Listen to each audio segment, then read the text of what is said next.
नमस्कार। आज बात करेंगे रीजनल इकोनॉमिक इंटीग्रेशन को लेकर। Regional economic integration international business का एक इंपॉर्टेंट टॉपिक है।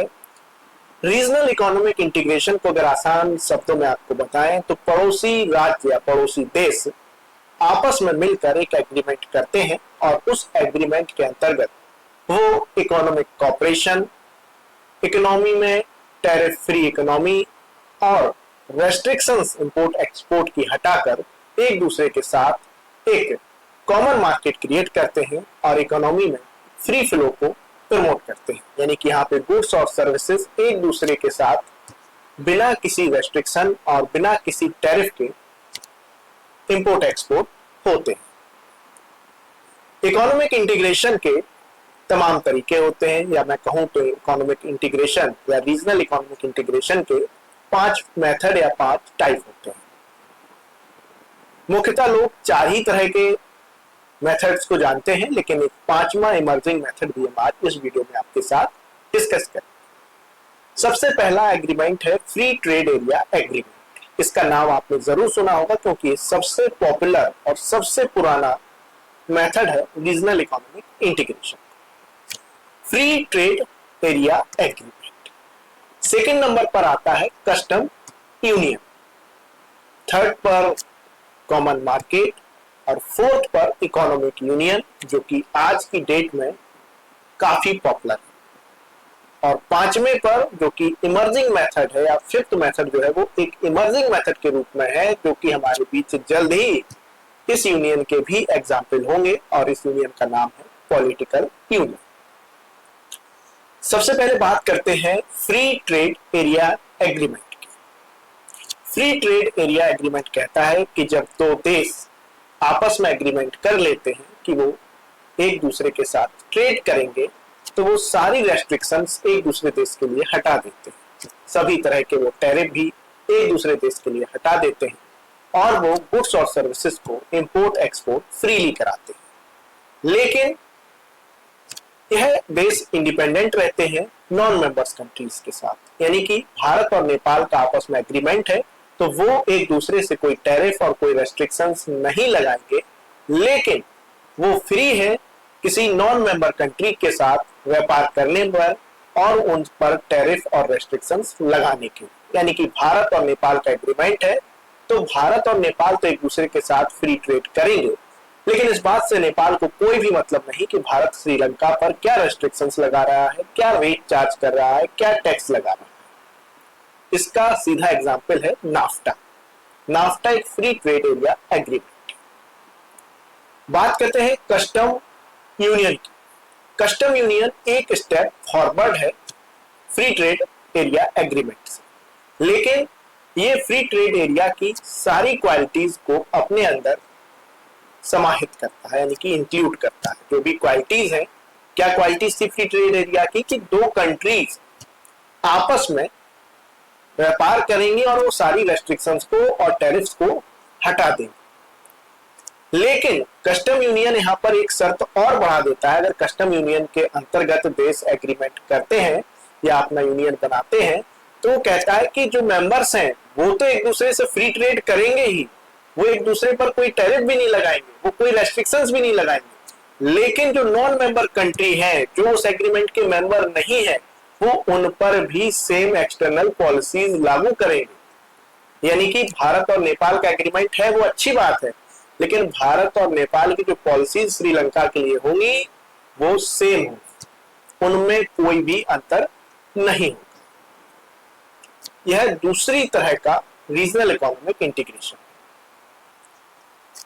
तीसरे रीजनल इकोनॉमिक इंटीग्रेशन की बात करें जिसे हम कॉमन मार्केट कहते हैं। नाम से ही पता चल रहा है कि यहाँ पर हम कॉमन मार्केट भी क्रिएट करते हैं, यानी कि ये आपका फ्री ट्रेड एरिया और कस्टम यूनियन की क्वालिटीज अपने अंदर रखता है, लेकिन ये अलग से एक चीज और कहता है। वो चीज क्या कहता है? तो पहले तो सबसे पहली क्वालिटी इसके अंदर क्या हो गई कि जो मेंबर कंट्री है वो फ्री है ट्रेड करने के लिए। दूसरा क्या कि आप नॉन मेंबर्स कंट्रीज के साथ जो हमारे मेंबर कंट्रीज हैं वो सेम पॉलिसीज लागू करेंगे। लेकिन तीसरी चीज ये कहता है कि जो हमारी लेबर है, कैपिटल है, जो रिसोर्सेस है, वो भी एक दूसरे के देश में फ्रीली मूव कर सकती हैं। यानी कि भारत अमेरिका के बीच में अगर कोई एग्रीमेंट है ट्रेड को लेकर या रीजनल इकोनॉमिक इंटीग्रेशन के अंतर्गत भारत और अमेरिका के बीच में कॉमन मार्केट का कोई एग्रीमेंट फॉर्म हो चुका है, तो फिर कोई भी भारतीय बिना वीजा के या बिना वर्क परमिशन के तो वहां जाकर काम कर सकता है और वहां का भी एम्प्लॉय फ्रीली भारत में आके काम कर सकता है। यानी कि ये गुड्स और सर्विसेज के ऊपर चला गया मामला। यहां पर अब क्या हो गया, लेबर का भी फ्री फ्लो हो गया, कैपिटल का भी फ्री फ्लो हो गया। अगला यूनियन आता है इकोनॉमिक यूनियन। इकोनॉमिक यूनियन कहता है कि हम लोग अब पूरी तरह से एक हो चुके हैं, यानी कि हम जो मेंबर कंट्रीज हैं वो एक दूसरे के साथ फ्री ट्रेड करेंगे, टैरिफ नहीं लगाएंगे, रेस्ट्रिक्शंस नहीं लगाएंगे।